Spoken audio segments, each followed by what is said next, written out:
Walking up the driveway, everything felt eerily off. The garage door stood open, a gaping maw of emptiness where our lives should have been. Gone. Every relic of us swept away like we never existed. I staggered back, betrayal's sting reverberating through my chest, unprepared for the void left behind. The moment I returned from the hospital, I was hit with a suffocating silence. The garage, once teeming with the whispers of dreams I sculpted over the years, was gone. While I lay feverish and isolated, they sold my sanctuary.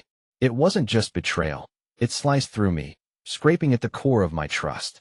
As I stood there, a heavy void swallowing my history, my brother leaned against the door frame, dodging my gaze. Every justification he mumbled felt like a dagger, a brutal severing of our bond. How could he reduce my painstaking work to mere clutter and toss it aside, without a word? The loss hung in the air, palpable, echoing the larger question that gnawed at me. Why? The taxi slithered away, tires whispering on the wet asphalt, as I stood there, gripping my suitcase like a lifeline. The dusk was thickening, shadows leaning long and heavy across the driveway. My breath clouded in front of me, a soft exhale mingling with the autumn chill. It was the first time I'd been home in months, and already a strange kind of wrongness clung to the air, something that set my teeth on edge. I moved with a heavy unease towards where the familiar bulk of the garage should stand, but the yawning emptiness stopped me cold. The spot where the weathered door, with its creaky hinges and comforting smell of worn wood and oil, had always been was now a flat expanse of bare pavement. My heart gave a stutter, skipping a beat that left an aching void in its wake. Adam. My voice was a croak, barely louder than the wind brushing past the eaves. I scanned the dim surroundings, the garden unruly and tangled, the lawn unkempt as if nature had lost all regard for order in my absence. A movement by the porch, the door creaking open, and there he was, Adam. Hesitant, his frame outlined by the lights spilling from the hallway, he stepped out with the uneasy grace of someone trespassing in their own home.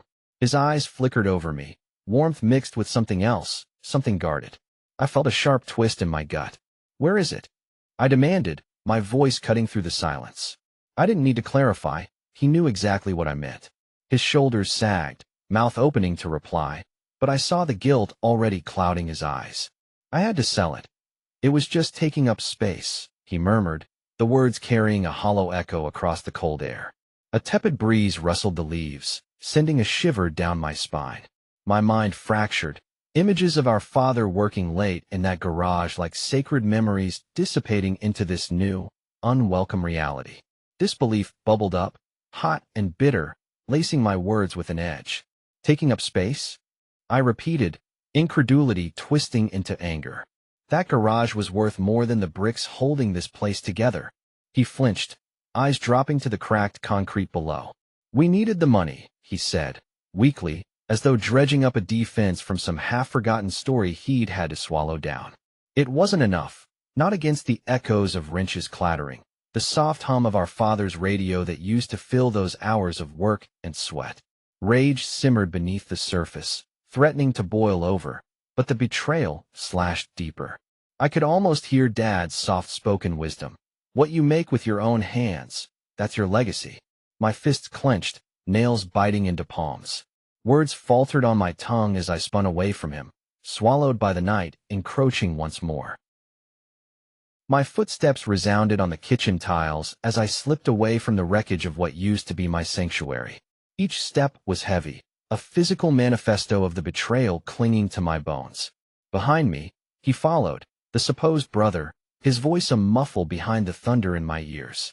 I shook my head as he stammered apologies that cocooned me in a layer of insincerity so thick I could almost taste its bitterness. The kitchen seemed narrow, shrinking with every breath I tried to take.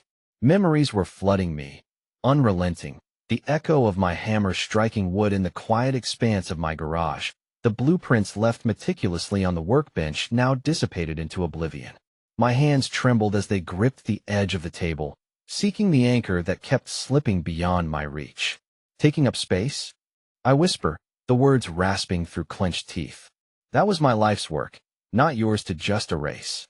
The silence that follows the outburst is deafening, ringing in my head like a malfunctioning alarm. stuck in a loop of disbelief and despair. I turned to face him, the kitchen light casting an unforgiving glare on his features. His eyes avoided mine, lingering on anything but my face, a catalog of guilt written into the lines of his features. It ignited something within me, a spark of wrath that I couldn't quench, my fingers tracing the ghost of a finished chair, the first of a dozen meticulously crafted. It's just stuff, you know. His voice wavered, as if testing the strength of a flimsy bridge. My heart plummeted. Stuff? The word lingered between us, a veil I could not lift.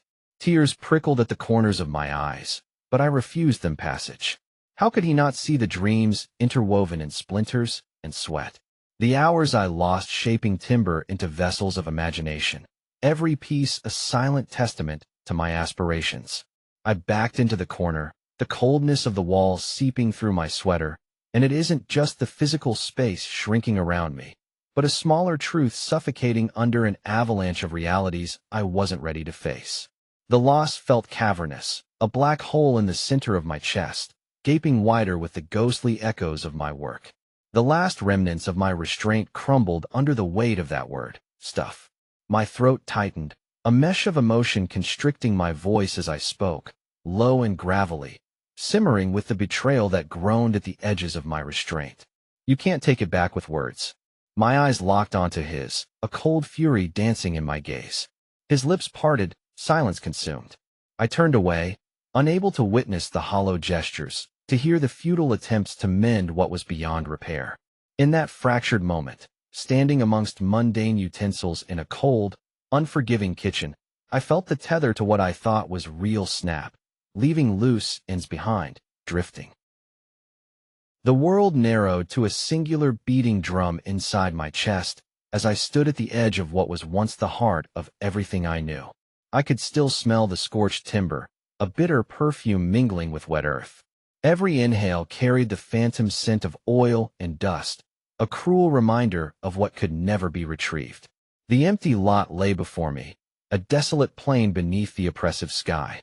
My gaze swept over the charred remains of the garage, a sacrilegious scar where sacred memories were forged. I stepped forward, my feet heavy, the ground a reluctant host to my seeking touch. There, among the ashes and shattered glass, lay the shards of a life only recently whole. God damn it, I muttered, more snarl than whisper, to nobody but the scattered ghosts around me. My hands scratched at the earth, nails breaking, unearthing only dirt at first. It felt surreal, each handful falling away from fingers numb with disbelief. Every instinct within me rebelled.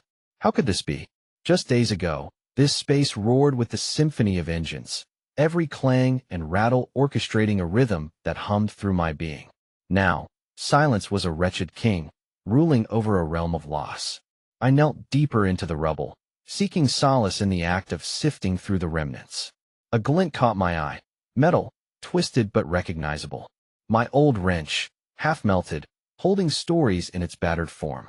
A symbol of my once unyielding control.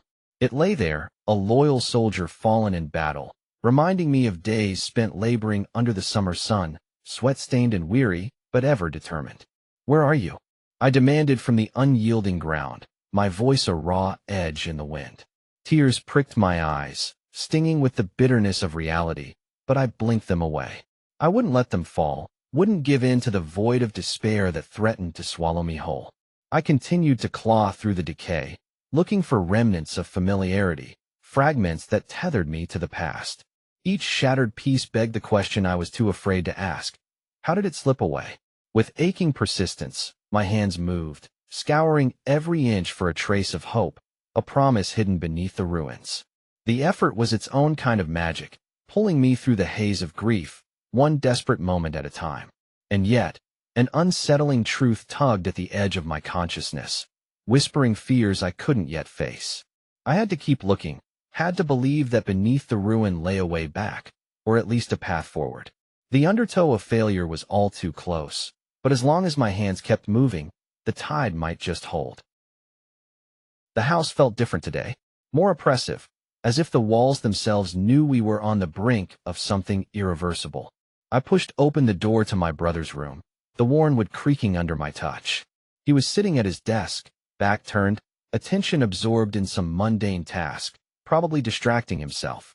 Do you think I'm just going to let this slide? My voice sliced through the air. He flinched slightly, but didn't turn.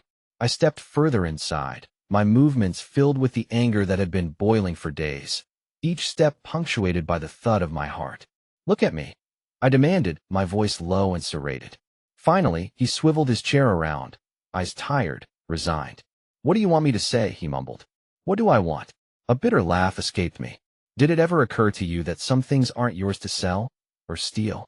The words hung between us, sharp and accusing. He rubbed the back of his neck, a gesture of the guilt he didn't have the courage to fully admit. I needed the money, okay? You wouldn't understand. I took a step closer, the air between us thick with things unspoken. Needed it so badly you'd sell off everything you couldn't claim? Everything we shared. My voice cracked, wavering between anger and heartache. His eyes dropped to the floor, ashamed but defiant. It's not like that. Not like that. I echoed, incredulity throbbing through my words. Then what is it like? Explain it to me. Silence stretched, his only answer the faint ticking of the clock on the wall. He shifted, uncomfortable, but still offered nothing. I shook my head, simmering fury bubbling up, threatening to spill over. I've lost days trying to sort out your mess, trying to pull together what little you left. You took more than just objects. You took memories, parts of me I can never get back. He finally looked up, eyes meeting mine, raw with a plea for understanding that only deepened my resentment. I didn't mean. Stop. I cut him off, raising a hand to silence the hollow excuses I could see forming on his lips. I'm not here for empty apologies. I need you to make this right. Somehow. He blinked, searching for words, but found none. The room seemed to close in on itself, my heartbeat the only sound I could trust but wish I could ignore. In his hesitance, I saw the undeniable truth.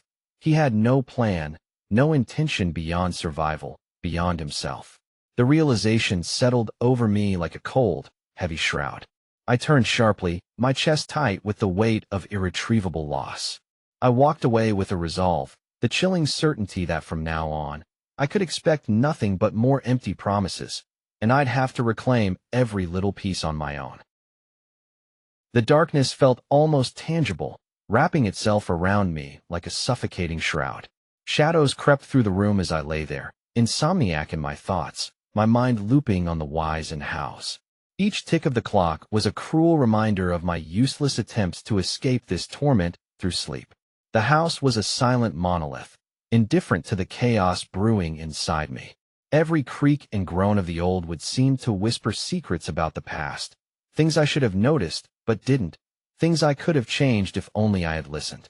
The ceiling fan spun lazily, casting distorted shapes across the walls, like specters of my guilt and regret swirling just out of physical reach, but lodged wholly in my mind.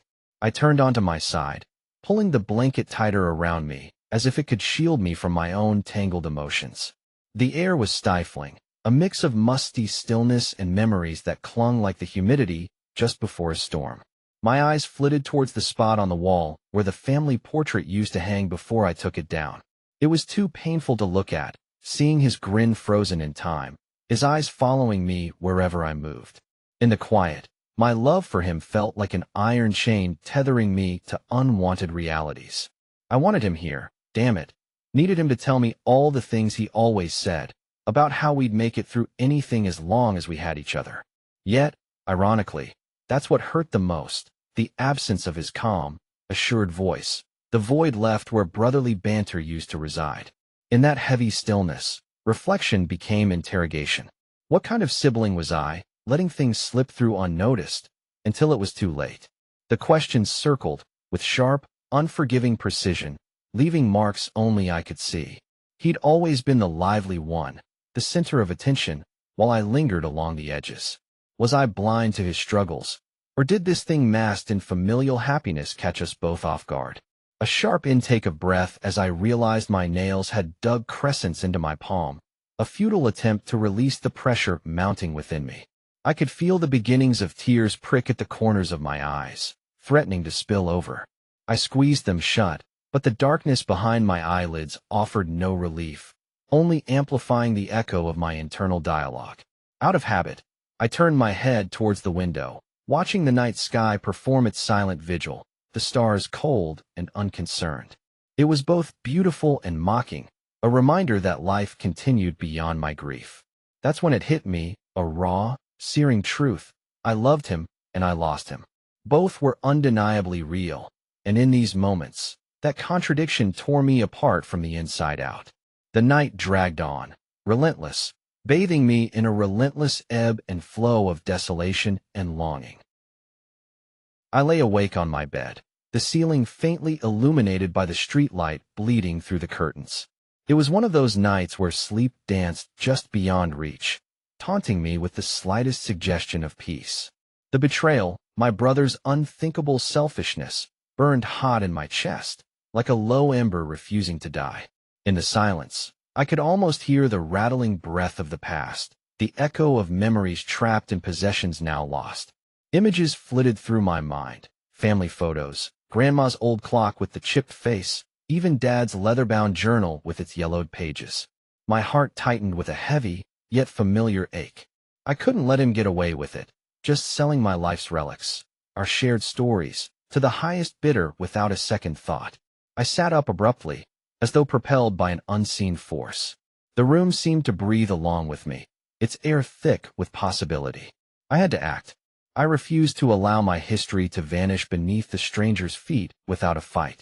I remember the click of my laptop as it flickered to life in the dim room. The bright screen illuminated my resolve, reflected in the gleam of my eyes, searching desperately for names, logs, any trail my brother might have left behind. Scouring local buying sites, forums, even sending out texts to old friends, anyone who might have heard whispers or knew potential buyers. Each keystroke felt like a small act of rebellion, reclaiming control that had slipped like sand through my fingers. I could sense my heart steadying, as if my resolve had replaced the freefall panic of earlier. The night dragged on, a quiet conspirator in my plans. I vowed aloud to the silence. I will not stand by and watch my history fade beneath someone else's feet. The search yielded tiny fragments of hope. A chat with an old acquaintance led to a vague lead about a collector known for his insatiable appetite for familial histories encapsulated in objects. I scribbled down the name, feeling a thrill skitter down my spine, a whisper of proximity to those stolen pieces of my past. With this name, I envisioned a map forming, a path leading to retrieval, perhaps even reclamation. As dawn's light began to creep through the curtains, painting the room in muted gold, I felt a shift within me, as if each step toward resolving this had strengthened the sinews of my soul, hardened my determination. My brother's actions could no longer define the narrative of my life. I was writing a new chapter, one of resilience. Fatigue began to blur the screen, but sleep would bring only a temporary escape. With renewed purpose, I let hope coalesce into the promise of tomorrow, knowing that even through tumult, I was closer to reclaiming what was mine. As I closed the laptop, the morning light kissed my face, a silent vow whispered in its warmth. The metal door squawked open, its rusty hinges echoing against the expansive emptiness within. I stepped inside, the crunch of gravel underfoot coinciding with the thud of my heartbeat.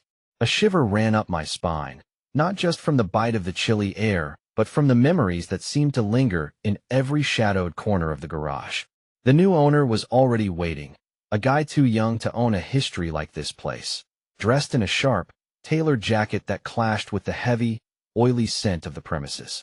His arms crossed, he watched me with a gaze that was both skeptical and mildly curious. "You the one looking to pick up some old junk left behind?" he asked, his tone teetering between indifference and irritation. I nodded, swallowing against the lump forming in my throat, trying to mask the desperation that threatened to spill over. "Please," I began, a hint of desperation edging my words. "I need to see what's left." He gestured vaguely toward a cluttered pile in the far corner, a forgotten heap of my past. "Go ahead. Take a look. Just don't take too long." Every step felt like I was wading through the thick molasses of nostalgia, each one pulling me deeper into a vortex of recollections that I had thought were locked away forever. The objects lay scattered like relics of a lost civilization, every dent and scratch a chronicle of laughter, arguments, and whispered promises. I found the old wrench, its once gleaming metal handle now mottled with rust. I could almost hear the echo of laughter from those chipper Saturday afternoons spent lazily tinkering away, hopelessly persistent. My fingers traced its cold, rough surface, an involuntary cry of loss arresting my breath. Any of this worth anything to you? His voice cut clean through the fog of my reverie, sharp and real. Not in dollars, I whispered, more to myself than him, my eyes misting with the weight of unshed tears. I paused, deliberating whether to explain how every piece sang in a language only I knew. Kneeling down, I moved aside a wooden crate to reveal my old leather jacket, the one I'd worn on too many moonlit rides to count.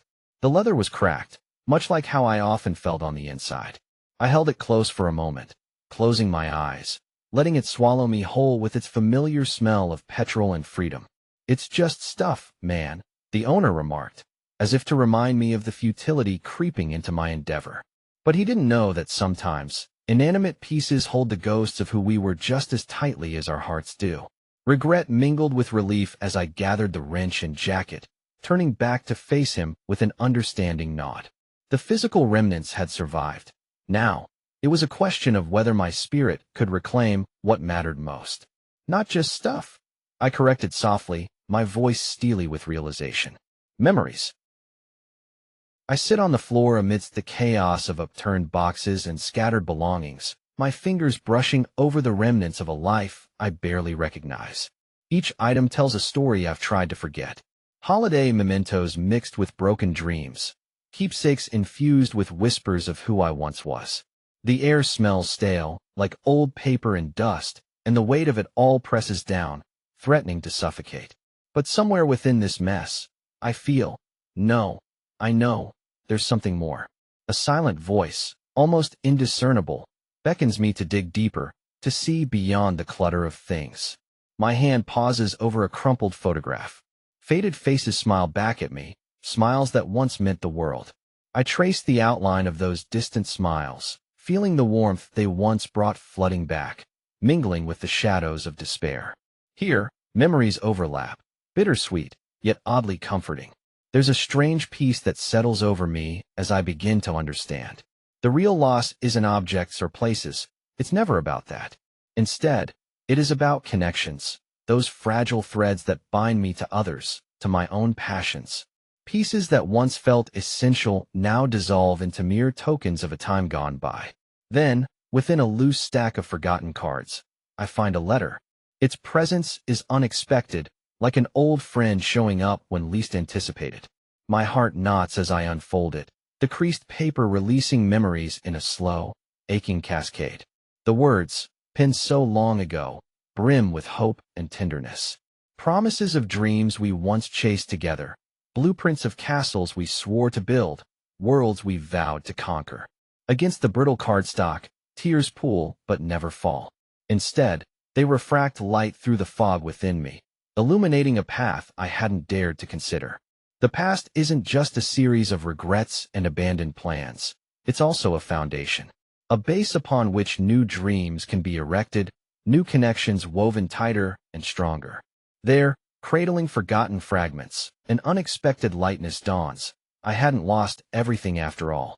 The realization unfurls slowly, a gentle bloom in the wreckage. These remnants, these echoes of what was, are not relics of failure. They're whispers of possibility, murmurs urging me to reimagine the life I want to create. Breath comes easy now. I let the photo slip gently from my fingers and watch it nestle among the other fragments of my once was. Around me, I see not wreckage, but raw material, the beginnings of something new. In this acceptance, a new strength kindles. My heart, buoyed and slightly elated, finds the rhythm of not just survival, but growth. The room is dim as evening begins its descent, but I feel the vibrancy internal, a steadfast pulse guiding me forward.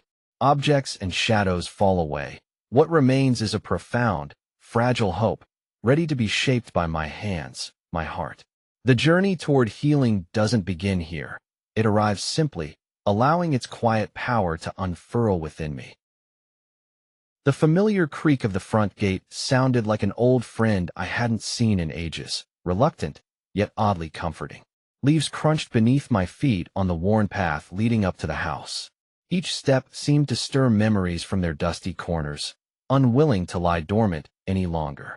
The cold autumn air bit at my cheeks, twisting my stomach into knots of anticipation, or maybe it was dread. Inside, the house felt still, its silence thick and expectant.